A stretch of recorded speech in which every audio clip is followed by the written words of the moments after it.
முகேஷ் அம்பானியுடைய இளைய மகனான ஆனந்த் அம்பானி, ராதிகா மெர்ச்சன்ட் அவர்களுடைய திருமணத்துல கலந்துகிட்ட பிரபலங்கள் பல கோடி ரூபாய் மதிப்பிலான பரிசுகளை மணமக்களுக்கு கொடுத்திருக்காங்களா. ஷாருக் கான் 40 கோடி ரூபாய் மதிப்பிலான ஒரு அபார்ட்மெண்ட், அதுவும் பிரான்ஸ்ல இருக்கக்கூடிய ஒரு அபார்ட்மெண்ட்டை கிஃப்டா கொடுத்திருக்காரு. அமிதாப் பச்சன் குடும்பத்தினர் 30 கோடி மதிப்புள்ள மரகத நெக்லஸை கிஃப்டா கொடுத்திருக்காங்களா. சல்மான் கான் 75 கோடி மதிப்புள்ள பைக்கை கிஃப்டா கொடுத்திருக்காரு. தீபிகா படுகோனும் ரன்வீர் சிங்கும் சேர்ந்து 20 லட்சம் மதிப்புள்ள ரோல் ராய்ஸ் காரை கொடுத்திருக்காங்க. அக்ஷய் குமார் அவர்கள் 60 லட்சம் மதிப்புள்ள ஒரு கோல்டு பெண்ணை கிஃப்டா கொடுத்திருக்காராம். ஆலியா பட் 9 கோடி மதிப்புள்ள மெர்சிடிஸ் காரை கிஃப்டா கொடுத்திருக்காங்க.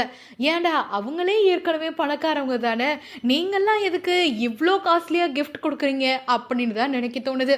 இதை நமக்கு கொடுத்தாலாவது ஏதாவது உபயோகமாகும்னு இப்போ நெட்டிசன்கள் எல்லாம் இந்த விஷயத்தை தான் ட்ரோல் பண்ணிட்டு இருக்காங்க. இதை பத்தி நீங்க என்ன நினைக்கிறீங்க அப்படிங்கறத மறக்காம ஷேர் பண்ணிக்கோங்க.